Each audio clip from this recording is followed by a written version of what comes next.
Today we'll be looking at the tall and slender people of Eorzea. No, not that one. The race that has a longer lifespan than all the other races. Okay, yes, but the other one. The race with some of the best legs in all the land. The race with long ears? The race with a disproportionately long neck. Right, that one works. Because today, we'll be looking at the Elezen.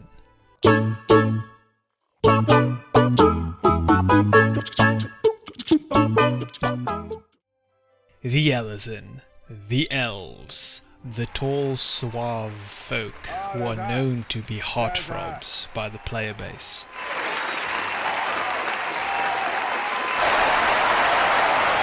The elegant, graceful people with the most pitiful, I don't give a damn default dance. So our questions: where did the Elezen come from? What's their culture like? And how do I interact with our long-legged and even longer-necked friends? Let's start with their arrival in Eorzea. Well, they were always here. That's it really. The Elezen are the true first people of Eorzea, but let's go over their history a little bit. Before the arrival of the Hyr, they were but a single people. They were a mostly nomadic people and moved around, but remained roughly in the central area. That all changed when the Hyr migrated en masse to Eorzea in the 6th Astral Era. The Elezen, being fiercely defensive of their homeland, saw this as a full-on invasion, and hostilities quickly ensued. Long story short, the Elezen didn't have the best of times, and were forced out of central Uldenard by the Hyr. One group being pushed north into the lands of Corphas, which eventually founded the city-state of Ishgard, and another being pushed east into the Black Shroud. When the second wave of Hyr arrived, the fighting continued in the Black Shroud, with huge casualties on both sides.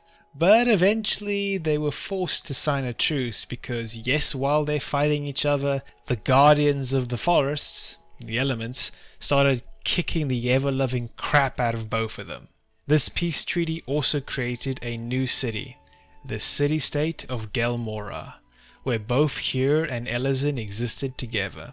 During this time, they quickly grew to trust and actually really like one another.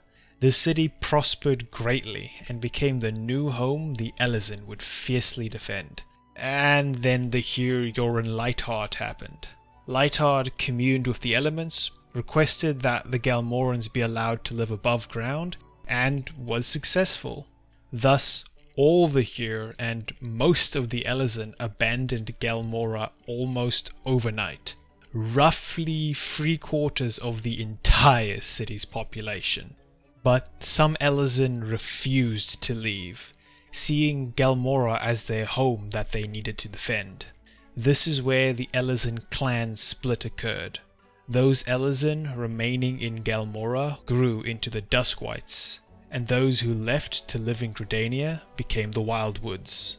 To understand the Elezen, we have to go over the two histories since the founding of Gridania and abandonment of Gelmora. Then we'll also go over Ishgard since, well, they're technically an entirely different type of Elezen. Let's start with the Duskwights in their plight to save Gelmora, the Elezens who stayed behind and refused to leave for Gridania. This was their home. Unfortunately, sustaining Gelmora was impossible for how low in number they were, and many of the very important city functions were completely unknown to them. Thus, the city began to crumble and fall to ruin. But this did not stop these Elezen from continuously trying. Over many generations, these Elezen struggled to maintain their beloved home. They lived in the dark and developed incredibly sharp hearing. Their skin tone mostly darkened into grey hues, and their edgy levels grew to maximum angst.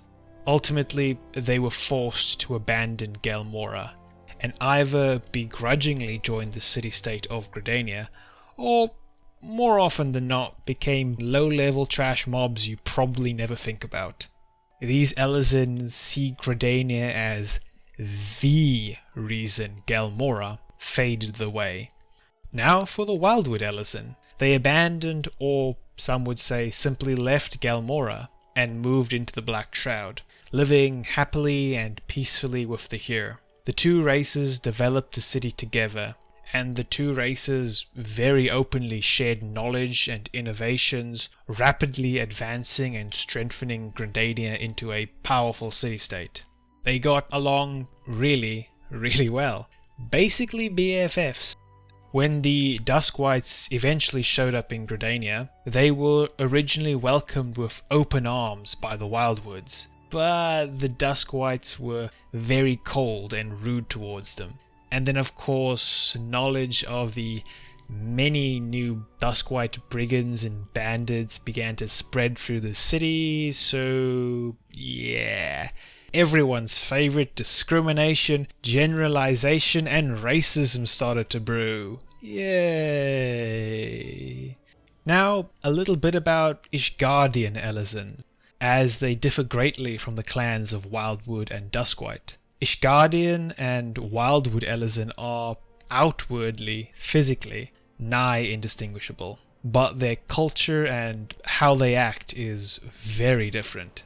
Their culture is far more religious and militaristic, with an incredibly powerful Church of Alone greatly influencing their policies, and because of their near constant war with the Dravanians, they highly value military service. Ishgardian Elezen have a far more stringent social structure and social hierarchy, with 4 high houses and many lowborn. Basically, let our powers combine. Cimère. Fourton. Durandare. Hylanot. A history based upon lies. By your powers combined, I am Ishgard. there is one teeny tiny little freaking huge difference between the Ishgardian Elezen and all other Elezen.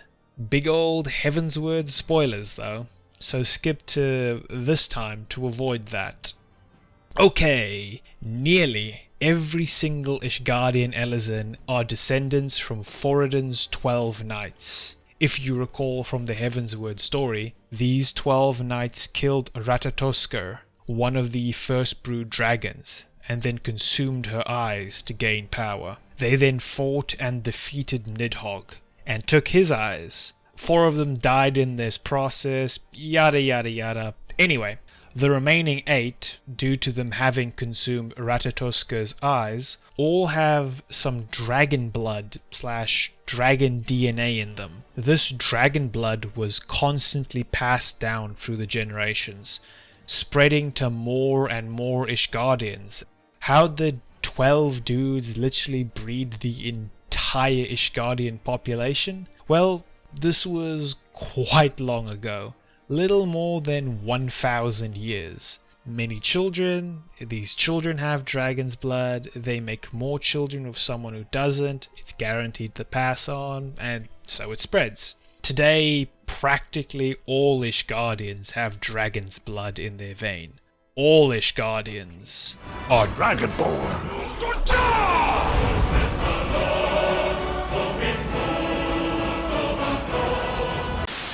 This doesn't give them cool Foom powers though. Instead, it allows them to permanently change into a dragon if they drink dragon's blood. So, interacting with an Elezen.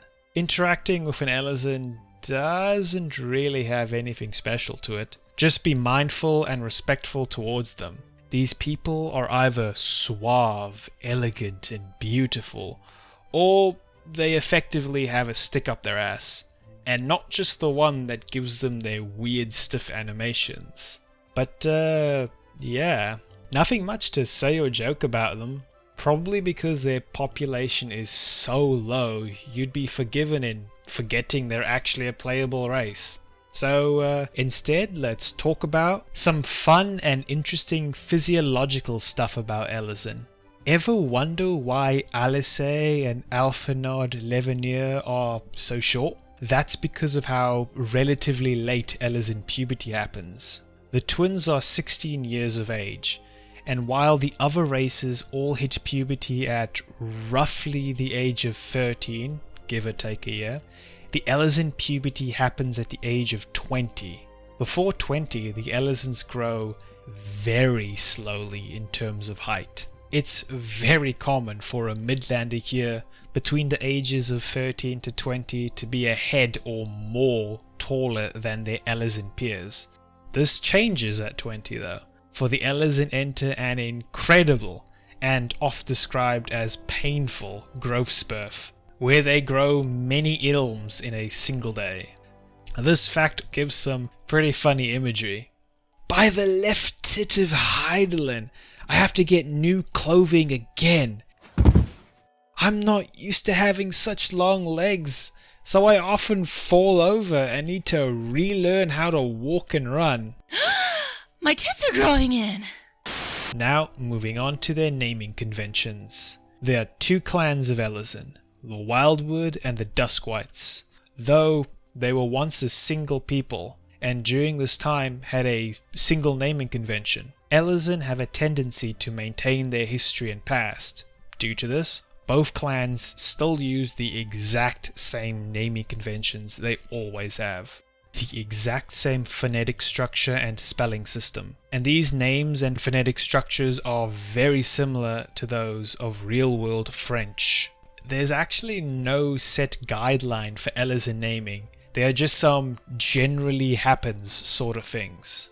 For female names, they tend to end in ne, ete, ele, or an extended vowel sound like ia, nearly always ending in a e, or just a little bit less often an a.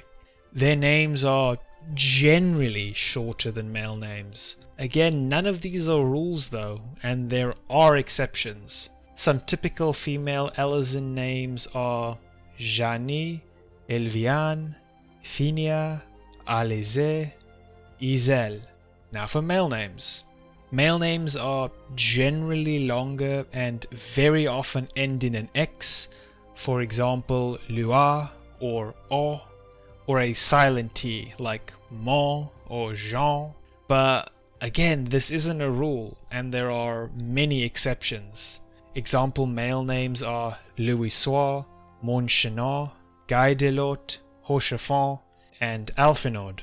A fun thing you can do with either gender is to take a Midlander Hyr name and just add the normal ending component of an Elezen name to make it an Elezen name. For example, the male Hyr name Louis, add Luar and you get Louis Luar, simplify Louisois, or Louis Luar. The female Hyr name Gwen, female Elezen Gwenny, and so on. Really, follow one rule and you'll be fine. Does it sound French? Now for their surnames. Due to some really bad relationship between the two Elezen clans, the surnames that were once very commonly used by both clans have either been claimed by one side or the other. You'll never find a Duskwight Elezen and a Wildwood Elezen with the exact same last name. And if you do, there'll very likely soon be a lot of blood and one less Elezen in the world. There's no common theme for what clan claimed what name, just a sort of grab bag of names. So just keep clicking random in the name generator and find one you like. Tweak it a little, and again, follow the simple rule. Does it sound Frenchy? And that's our conclusion. That's what there is to know about the Elezen. I hope you enjoyed. More goofy lore, but mostly weird, not real lore videos about Final Fantasy XIV to come. But for now, goodbye my friends, and have a great day.